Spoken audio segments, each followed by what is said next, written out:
Sabi ng China, mga kababayan, yung Chinese Coast Guard, Philippine allowed passage to Seoul for humanitarian reasons. Pinalusot lang daw nila dahil sa humanitarian reasons. Talagang mga sinungaling kayo. Hindi man ninyo pinalusot, nakalusot kami. Kung sa basketball, di kayo umobra, naka-slam dunk kami. Di ba? Napakalinaw, mga kababayan, na blinak po. Klarado doon sa video ng Philippine Coast Guard. Kuwang-kuwa po, mga kababayan. At napakaraming witnesses. Kasi full coverage, narinig siguro ng mga taga-Philippine Coast Guard yung suggestion natin. Hindi man siya live. Naka-full coverage mga kababayan. Yung mga nasa mainstream media. Recorded po nila. Kaya napakalinaw mga kababayan sa kuha ng Philippine Coast Guard sa kanang mga nag-cover na mainstream media. Talagang blinak po nila. But before ko mga kababayan ibigay sa inyo yung kompletong detalye, kompletong kwento, click subscribe muna dito sa ating YouTube channel and hit the notification bell para lagi po kayong updated sa mga kaganapan dito sa ating bansa. Huwag na rin po ninyo na-skip yung ating mga commercial ads para tuloy-tuloy ang resupply mission. Di ba? Ito yung video. Napakalinaw. Lumusot lang mga kababayan yung Philippine vessel. Ito po yung maliit. Ito, binablock nila mga kababayan na parang nakikipag-basketball, magaling sa pagmaniobra mga kababayan yung ating mga mga members ng Philippine Coast Guard. Tapos yung mismong sasakyang pangdagat na maliit, lumusot, pat! Di ba? Hindi man nila pwedeng bombayin uli ng cannon, water cannon, at saka maliliit na lang mga kababayan na Chinese vessels yung ginamit. Hindi tulad ng dati. Nakatingin kasi yung Amerika. May umaali-aligid na eroplano ng Amerika. What? Di ba? Pero tingnan ninyo, pakinggan ninyo itong sinasabi ng Chinese Coast Guard. Ayaw lang nilang mapaya. Kaya ganito yung kanilang propaganda na ang sabi nila, for humanitarian reasons daw, inalaw nila. Ganon sila kasinungaling mga kababayan. Ito yung balita ngayon sa The Manila Times. The China Coast Guard allowed Philippine vessels to pass through with a rotation and resupply mission, RORE, and deliver fresh provisions to Filipino military personnel station on board BRP Sierra Madre in Ayungin Shoal on Tuesday for humanitarian considerations daw. Sabi ng kanilang spokesman, pinalalabas nila na may utang na loob pa tayo sa kanila. For humanitarian reasons, inalaw daw. Kahit di ninyo i-allow. At sabi nga ng aming Philippine Coast Guard, hindi namin kailangan yung permiso galing sa inyo. I-allow ninyo, hindi ninyo i-allow, gagawin namin ang dapat namin gawin kasi territory namin. O ngayon, bakit hindi ninyo winater cannon? Kasi takot kayo. Pag inulit pa ninyo, maghahalo na yung balat sa tinalupan. Ready na po kami. May umaali-aligid na eroplano ng Amerika. Di ba? Nervyoso po itong mga Chinese. Nung previous administration kasi, binaby kayo. Kasi, kaalyado ninyo. Pero ngayon po, hindi na kayo pwedeng basta't umaboso ng umaboso. Popotolin namin yung inyong pang-aaboso. Kukuyugin kayo ng buong Allied Forces pag may nangyaring masama sa aming mga tropa na nagsasagawa ng resupply mission. Try lang ninyong kantiin. Yes, sabi rito po. At the same time, Leo De Jong said, they granted the Philippine supply ships access to Renai Chao, which is what China calls Ayungin Shoal, since the vessels did not carry daw illegal building materials for large-scale reinforcement. Wala kaming paki kung wala kayong paki pala, baliktad. Wala kayong paki kung anong dali namin sa aming territory. Ki pagkain, ki construction materials, gagawin namin yon. Kayo nga, nag-build na kayo ng airport dyan, ng airstrip, at military base. Ginawa na ninyo. Worse yung lupa na ginamit ninyo sa Panambak, galing pa sa amin, sa mga kabundukan namin.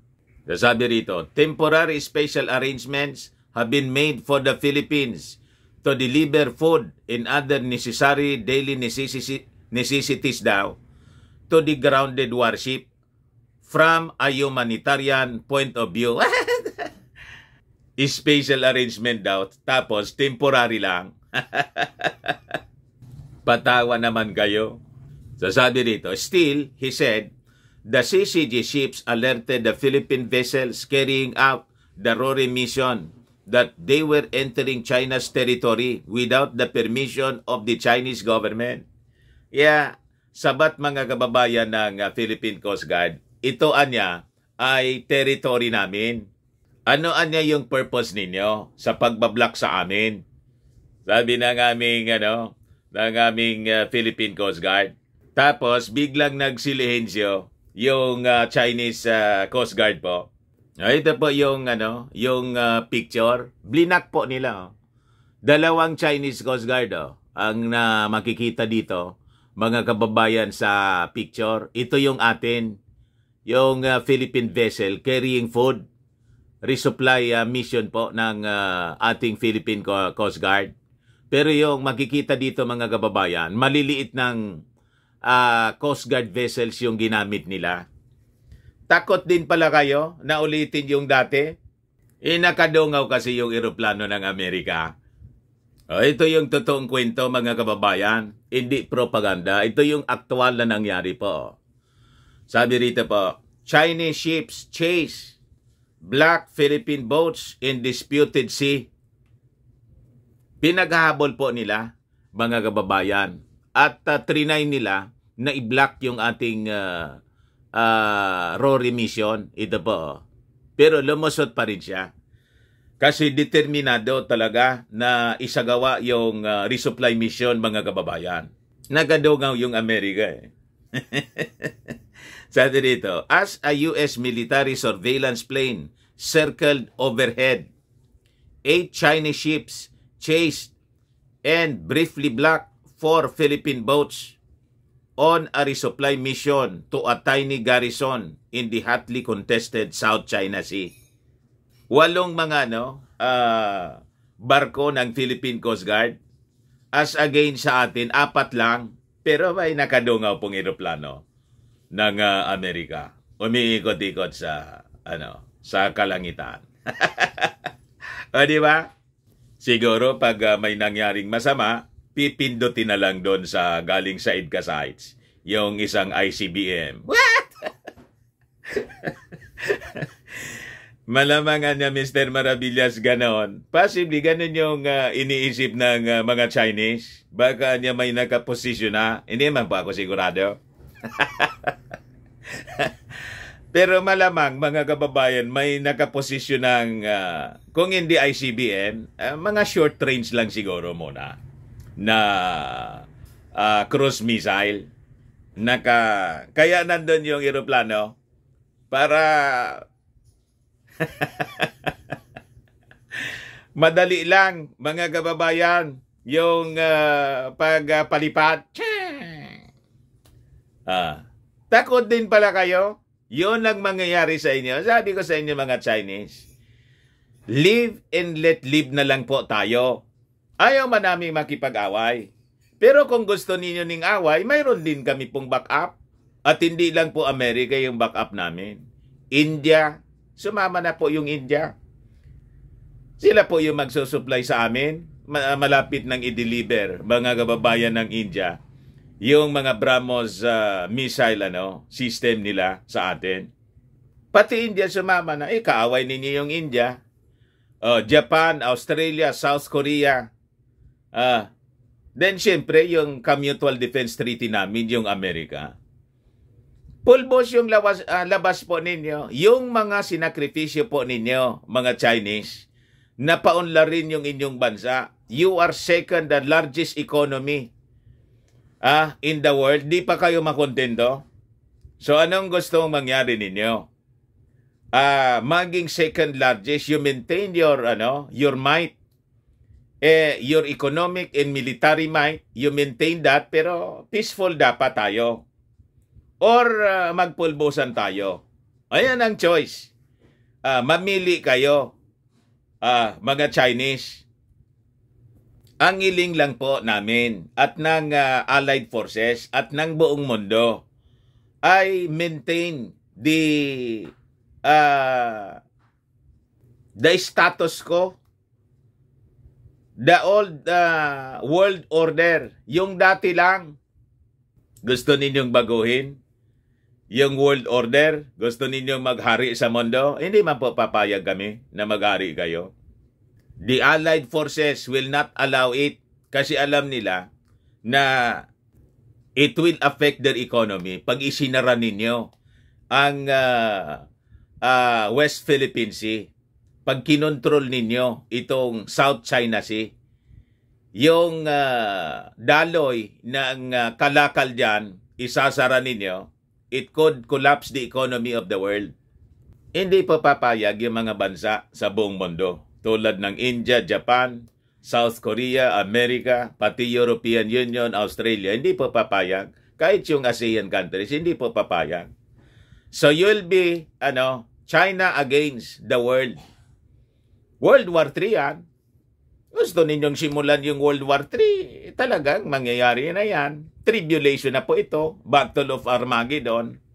At sa Battle of Armageddon, mga kababayan, sabi sa Word of God, talo kayo with your allies Russia.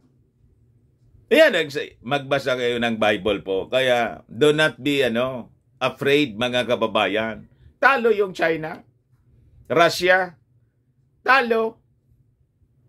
Ang panalo po, yung ating kapatid, yung mga Hudyo will survive the Armageddon. Kaya tama po, we ally with Israel. Kasi po, sabi sa Word of God, ang sino mang mag-bless sa Israel, ibibless din ng ating Ama sa langit. Ganon, mga kababayan. Kaya iyon po ang rason, mga kababayan, kung bakit lagi kong sinasabi dito na we engage Israel as our security consultant po dito. Patulong po tayo, patraining tayo. Dapat ma-acquire natin yung resolve ng Israel kung paano nila, mga kababayan, i-secure yung napakaliit nilang bansa.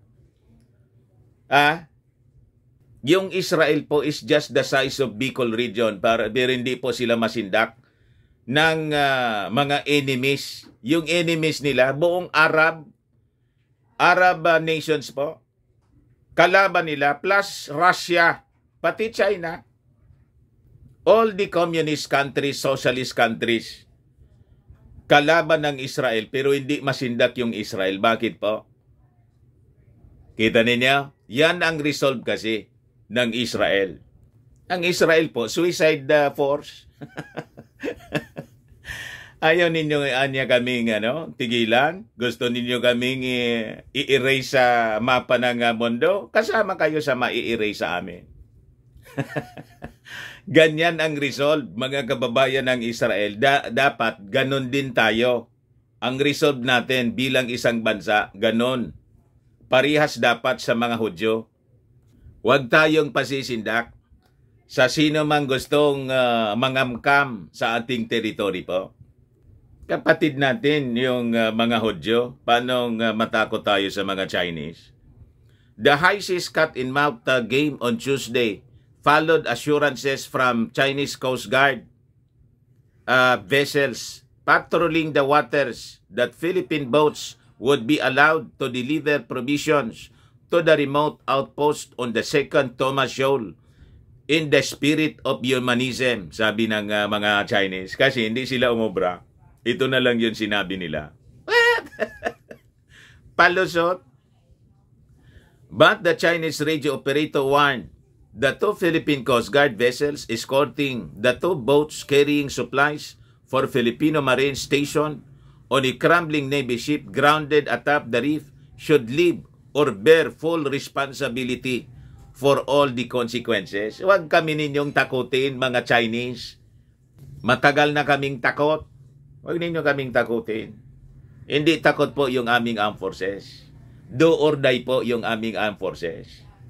So sabi rito sa balita po, a team of AFP journalists, yung agents France Press po ito, on board BRP Cabra of the two Philippine Coast Guard vessels watched as the Chinese vessels chased, black and coral the four Philippine vessels.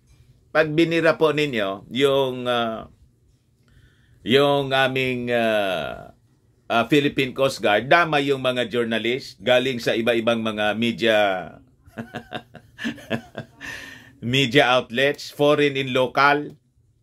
Di alams na, mga kababayan, it will be a massacre and you will be condemned by the whole world pag nangyari yon. At talagang kukuyugin kayo ng Allied Forces, populbusin kayo ng mga Chinese. Yan ang mangyayari niyan. So sabi rito, one of the Chinese Coast Guard ships came within several meters of the Cabra. Eventually, both supply boats reached the maroon BRP Sierra Madre and unloaded their cargo. So hindi po lumusot yung pambablock ng hindi umobra pala. Tayo lumusot. Yung tamang description po, tamang term. Hindi umobra yung pagbablock sa atin. Lumusot yung ating cargo vessel. Pero naka-standby lang yung aming Coast Guard for any eventualities. Tapos yung Amerika, umiikot-ikot yung eroplano. Tapos siguro, yung EDCA sites natin dito na may push button, tingnan natin na niya. Ipo-push button na lang. Tak! Siguro, ang unang lipad, mintis muna. Warning shot muna. Dapat ganun eh. Warning shot muna. Pak! Ang sunod, diretso na. Kung saan yung target, diretso na. Kailangan bigyan nating leksyon ito mga Chinese kasi masyadong abusado po. Binebi kasi ng ating mga previous administrations. Kaya umabuso. Imagine, yumaman sila dito sa atin. Yung mga nationals nila sa mainland China, nagsipaglipat dito sa ating bansa. Nagkinabang sa ating mga Filipino consumers. Kaya nagsipagyaman. Pagkatapos yun ang ginagamit nila para yung yaman na nakuha dito sa atin, pati yung panambak, para ibuli po tayo. Nasaan ang hustisya? Tama ba yung ganong ugali ng mga Chinese na to? Hindi sila makontento sa napakalawak nilang bansa. The third largest country in the world in terms of size of territory. Hanggang gusto pa yung ating territory kami nila. Papayag tayo, mga kababayan ng mga Filipino. Kaya sabi po ni Ambassador Romualdez, US Philippine Ambassador to US, Babe Romualdez, napakaseryoso niya ito. Pag hindi natin na i-pushback yung mga Chinese, baka niya malamang mawalan tayo ng bansa. Kaya sabi ko sa inyo mga kababayan, importante na magkaisa po tayo. At yung mga Filipino politicians, mga kababayan na suportado ng mga Chinese, mga pro-China kasi wag po nating iboboto kasi yun ang ginawang strategy ng mga Chinese po. Naglagay sila ng mga sympathetic, sinuport nila through funding. Yan ang ginawa nila. Pinosisyon nila dito sa atin. Walang kamalay-malay yung mga Filipino. Ayun. Unti-unti na pala tayong nilalamo nila. Magising kayo, mga kababayan ko. In 2025, never vote for any candidate, Filipino politicians, lalo na kung may dugong Chinese. Siyempre, yung sympathy niyan sa kanila. Local o national positions po, huwag ninyo pong iboboto kung may pagmamahal kayo sa ating lahi, sa ating bansa. Huwag ninyong iboboto po any politiko, local, national, lalo lang sa pagkapangulo. Huwag na ninyong ulitin yung nangyari noong EDSA People Power Revolution. Ako po, hindi siguro magkakamali yung aking mga analysis na yung EDSA People Power Revolution po, may hand doon yung mga Chinese. Yung China mismo, the Chinese government. Kasi po, nang humina po yung ating bansa after the takeover ng mga politikong dilawan, doon nagsimula yung creeping invasion po, yung pagsasamantala sa atin, yung activities ng mga Chinese dito sa West Philippine Sea. And the rest is history po, mga kababayan. So sabi rito,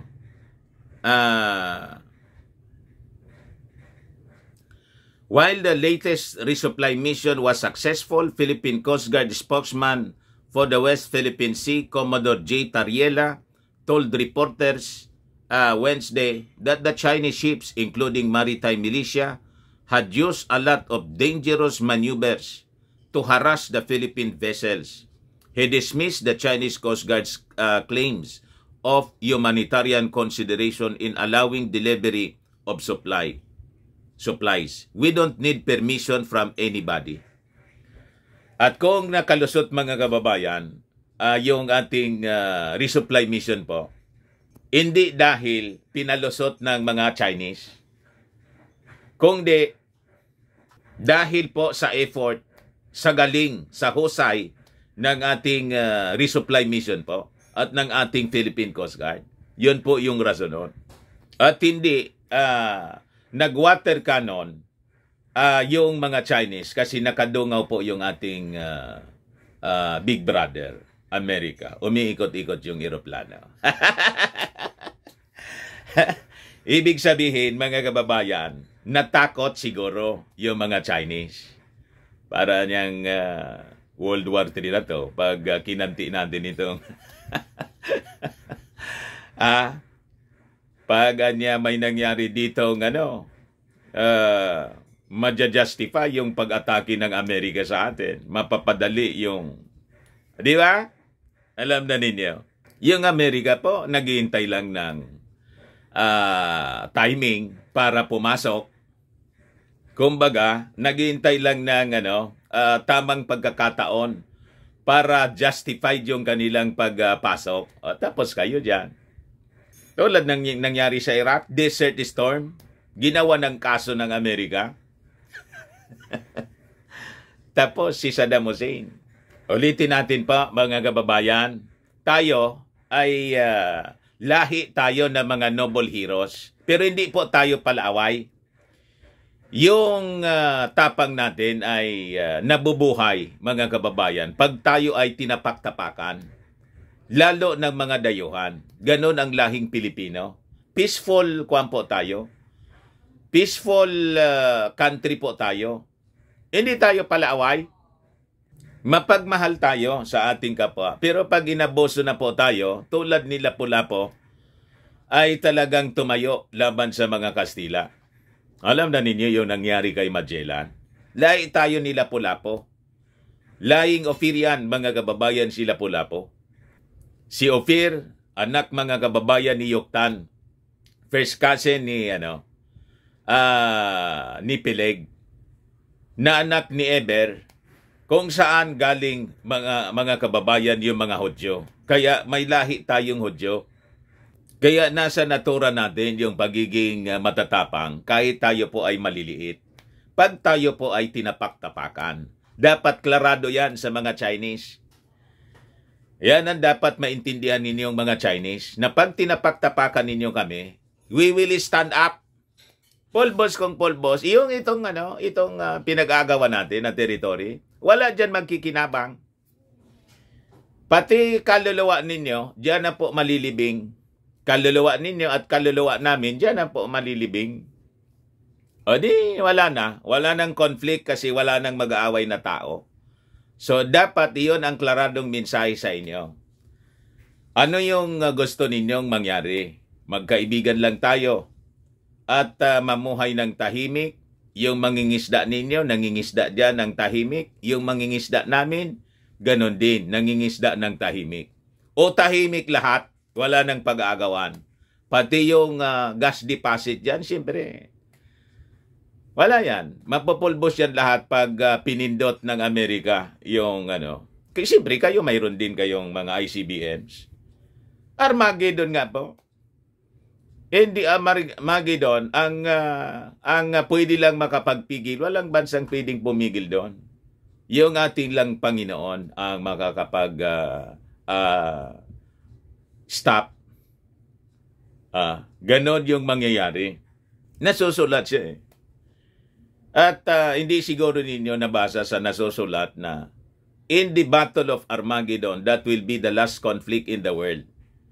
Kayo, the Chinese forces, the kings of the East, and the Gog and Magog, lahat yan malilibing in the Battle of Armageddon.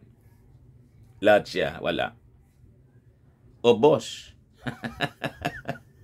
Basahin ninyo ang Revelation, mga Chinese.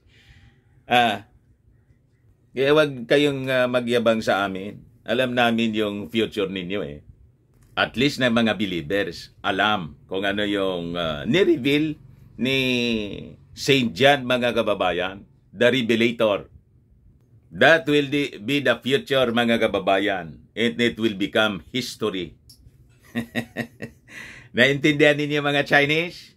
Baka lang gusto ninyo po itong itry. Firmax Firming and Lifting Cream.